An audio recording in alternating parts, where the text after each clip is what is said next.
Oh, ladies and gentlemen, welcome back to the channel, man.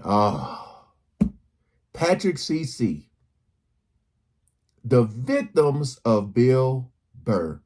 Y'all know I'm a huge fan of Bill Burr, man. Just really want to see this breakdown on this. I'll leave the link to his channel in the description. Shout out to all the good humans. We ain't gonna waste no more time. Let's jump right into it. Bill Burr's comedic persona is the loud, overconfident guy at the end of the bar. He fearlessly voices exactly what is on his mind, whether he is on daytime television or sitting across the table from you. However, Bill cannot be dismissed as some blue-collar loudmouth drunk. He is highly educated and will accurately expose your insecurities. These are some of the people who have been trolled, intimidated, and dismantled by the gab of Bill Burr, starting with Theo Von, one of the sweetest and most beloved comedians who was robbed of his charm. In 2019, Theo Von invited Bill to be on his This Past Weekend podcast. At this point in his career, Theo was just starting to become a household name. However, Bill wasn't very familiar with his material nor his fan base, which set the conversation off to a weird start. Theo was a huge fan of Bill, and naturally started picking Bill's brain about the comedy and entertainment industry. So from the beginning, they established a hierarchy where Theo seems like an aspiring comic looking for advice. I was just like experiencing like a ton of stress, man, burnt out. You know, I've been on the same tour for this hour for almost over a year now. You got to toughen up, man. Yeah, you're right, huh? You know, what do I do? Camouflage hat, looking like a fucking backwoods guy, all tough and shit. You can't handle doing your hour again. I mean, come on, man. Suck it up. Bill probably had a hard time relating to Theo's mental health struggles since he grew up around blue-collar Boston men who worked themselves into an early grave. Then again, this was just harmless ball busting, but an early sign of what was about to come. I just think I have a tough time working with other people sometimes, you know? I just think I would say get over that. Get over yourself and get over that, because there's a lot of great people in this business and you're going to miss out. And I don't know. No, you know what? I You'll totally say respect that. your loved ones will save money on the funeral costs because no one's going to go, so there's not going to be too many snacks they got to put together. You could see Bill was about to be more serious with Theo, but then paused and decided to defer to a silly joke. That wouldn't last. She'd have a rough day and she'd come in. And I don't remember the whole show. I can explain it to you. Yeah. If I can explain it to Okay, you. good. This fucking guy just I don't know what that is. All right. No, I believe it. I'm not into it. I don't want to hear it. I got it. Your show. Go ahead. All right, let's talk about old shows then. We don't have to. Patty Duke. What about that? You made me feel like an asshole, like that was the 15th time I fucking brought it up. Bill is becoming increasingly agitated with him, but Theo is making a huge mistake here. Theo is known for his airheaded yet poetic thoughts about life. He also speaks exactly what is on his mind, but it feels like the intrusive thoughts of someone with more heart than brains. Theo keeps switching in and out of being serious and being funny, making it difficult for Bill to riff with him. They both can't decide when the other person is making a joke or being serious, and by the end, Theo felt defeated, and Bill could sense it. What about the Nice Guys? Oh, you got to see that. I'll watch The Nice Guys. No, I don't know. I think you're looking down. You got your jaw out. You got your jaw out. It's very confrontation. I'm feeling like you're not liking my suggestions. You just like you like the Once Upon a Time in Hollywood. This guy's dead to me. He's dead to me. This was like watching two guys having to hang out because their wives are friends. This is what it looks like when your two cool friends meet for the first time and don't hit it off like you thought. Bill said he had a great time, but fans provided empathy for Theo since they know he is humble and vulnerable. They could tell he was disappointed with himself, and Theo addressed the pod a few days later. He was Bill Burr to a T. He's brash. He's poignant. He's exact. You know, he really is like a NASA, you know, like a rocket, you know, and I'm more like sometimes like Phil Armstrong, you know? You find me just kind of moseying around on the moon, you know, monitoring how I feel. You see, Bill only gets serious when you make him. Sometimes it's better to just sit back and let him beat you up a little bit, like how Joe Rogan did after Bill absolutely dismantled him. You want people to walk down the street with a mask on?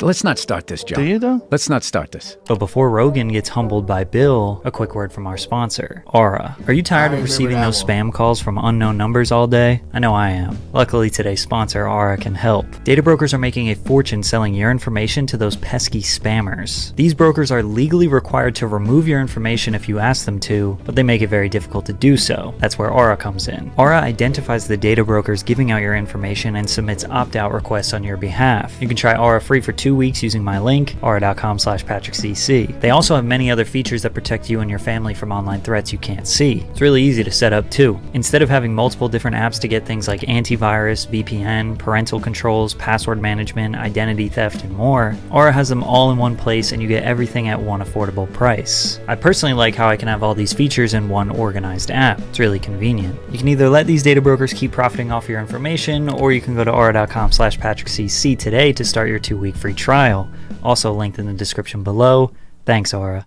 Okay. Let's start it. I don't want to start this bullshit. I'm not going to sit here with no medical degree, listening to you with no medical degree, with an American flag behind you, smoking a cigar, acting like we know what's up.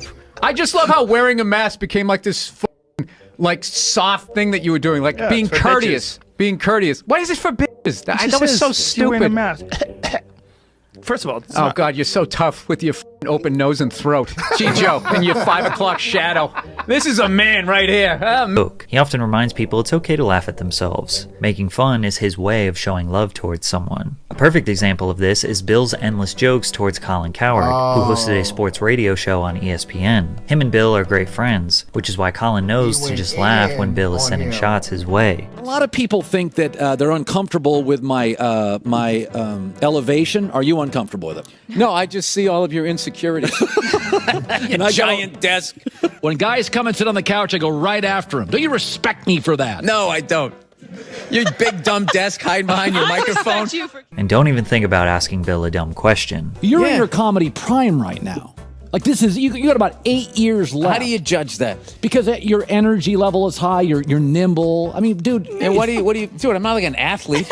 I'm going to blow out an Achilles and I can't write a joke anymore. Like I said, Colin knows how to laugh it off and remain in good spirits. But some people think Bill is actually the insecure one. Sometimes a harmless question is asked and Bill is the one who takes it the wrong way.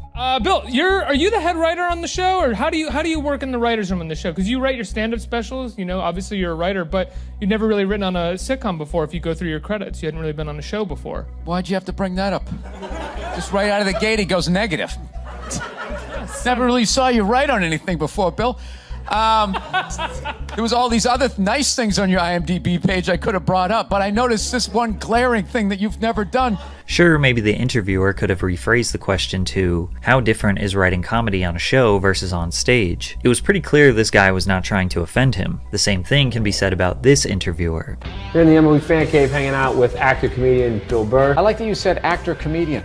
Well, you know, why did you go comedian-actor? Yeah. Look, dude, if you saw my IMDb page, you'd definitely know it was comedian-actor. Yeah, it's a quick read. After all, Bill admits himself that he had a hard time understanding people's intentions throughout his whole life, which usually led to anger or jokes. If someone was really nice, I would just be like, get away from me. If someone was an asshole, it's like, oh, that seems familiar. For whatever reason, I don't like being complimented. Well, fortunately for Bill, he didn't have to worry about being complimented on this next one, because he made enemies with the entire city of Philadelphia after they relentlessly booed him during his set. While Bill was developing as a comedian in the 90s and early 2000s, he gained some notoriety on Comedy Central Presents and through regular appearances in The Chappelle Show. But many attribute a large jump in Bill's popularity to the Opie and Anthony radio show, where he's regularly been a guest over the years. In 2006, many Opie and Anthony show regulars were on the Traveling Virus Comedy Tour, such as Tracy Morgan, Bob Saget, Ralphie May, and Patrice O'Neal, to name a few. The tour was very successful, with the second show in the lineup breaking Jay Leno's record for the most tickets sold for a comedy show at New Jersey's PNC Bank Arts Center. However, the third show in Camden, New Jersey, just across the Delaware River from Philadelphia, didn't go nearly as well. The drunk and unruly Philly crowd on a hot afternoon outdoor show set the tone by booing the opening act off stage. They'd continued to behave poorly and on the verge of booing the rest of the night, as those who had yet to perform were dreading their set. Tracy Morgan gave up 7 minutes into a 20-minute set. Bob Saget and Patrice O'Neal did well, but Bill wasn't having it with this crowd. He got defensive on behalf of his comedian friends, which led to an all-out roast session from the beginning. Oh, f*** all you people. You know what, you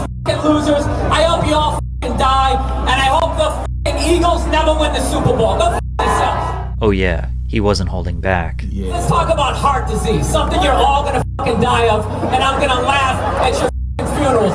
It's gonna be great.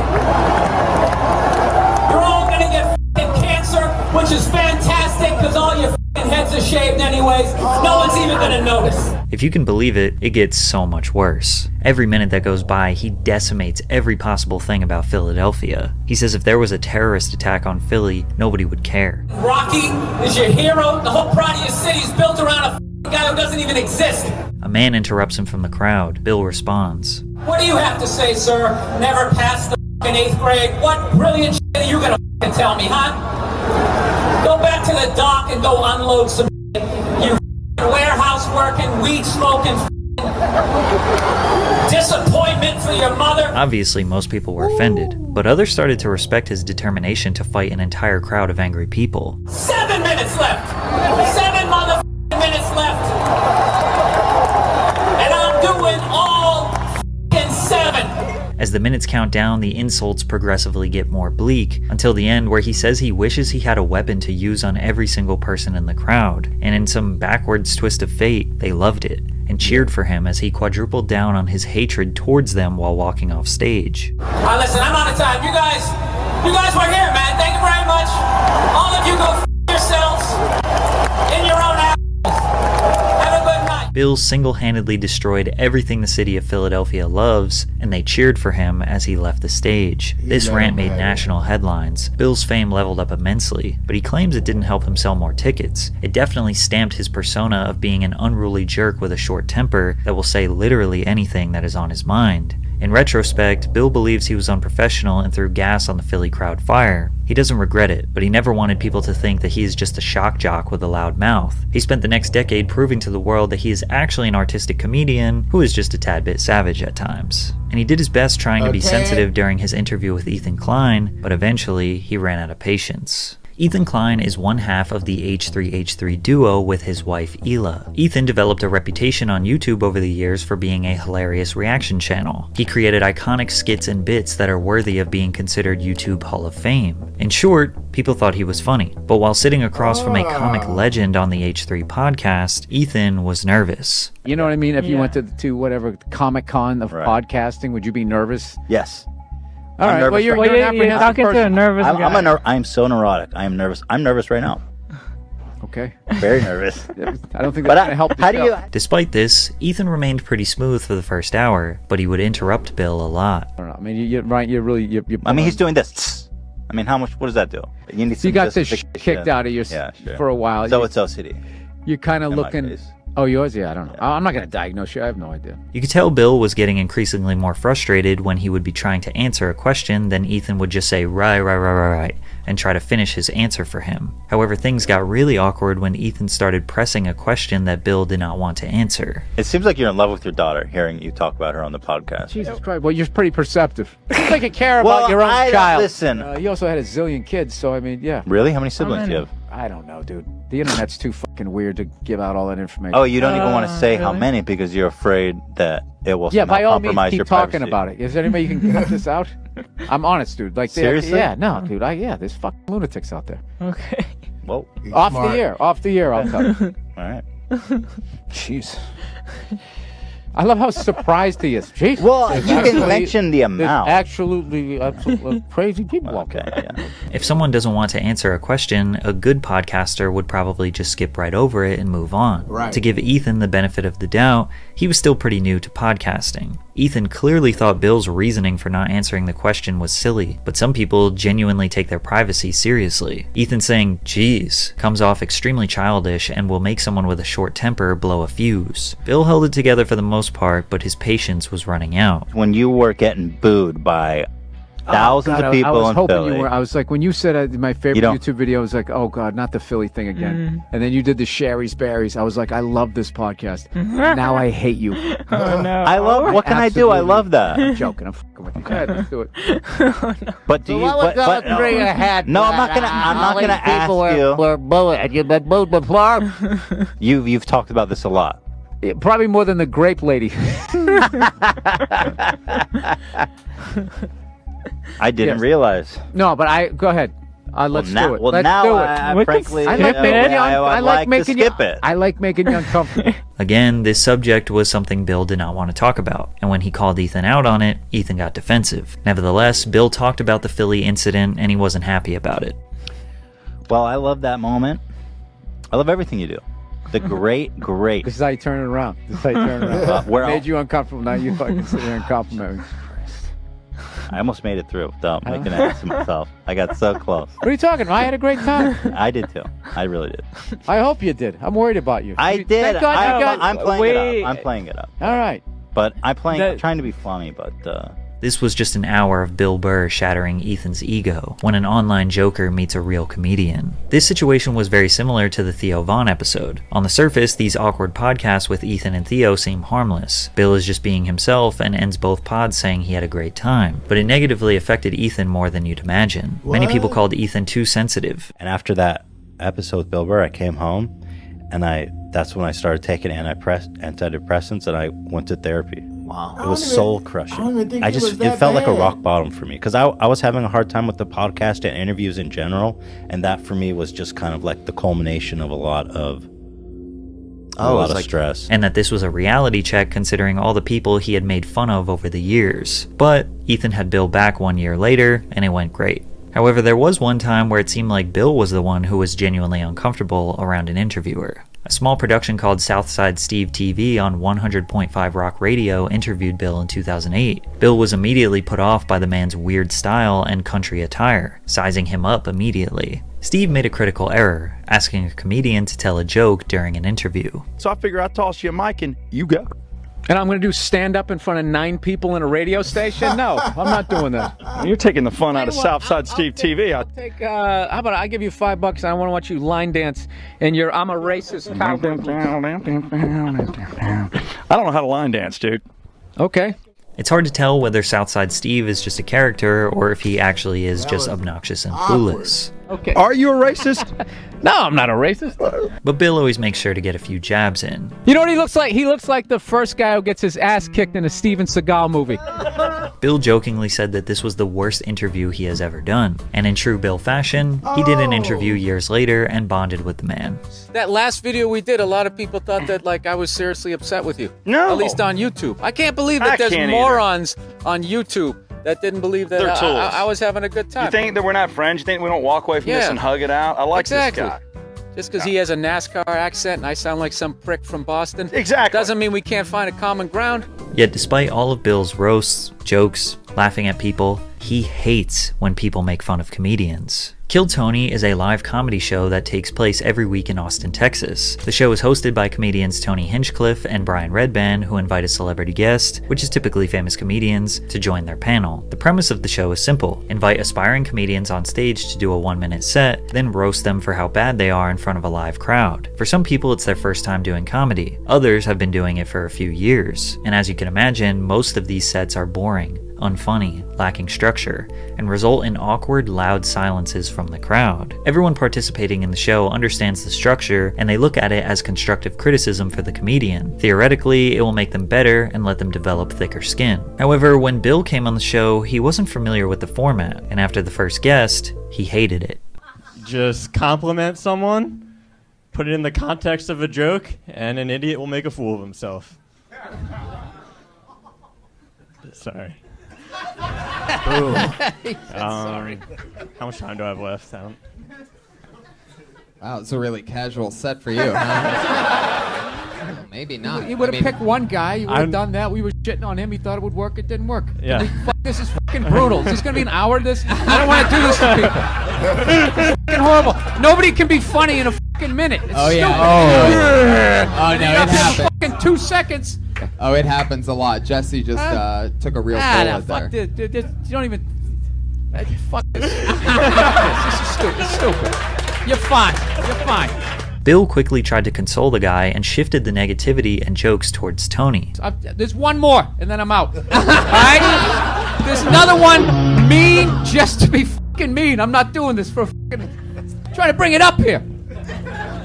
I love it. Jesse, you did so bad, one of our guests is about to quit. I don't know what else to tell you. Oh, if there's a negative lining, Tony will find it. There it is, right between the ray of sunshine. There's that little nugget of negativity.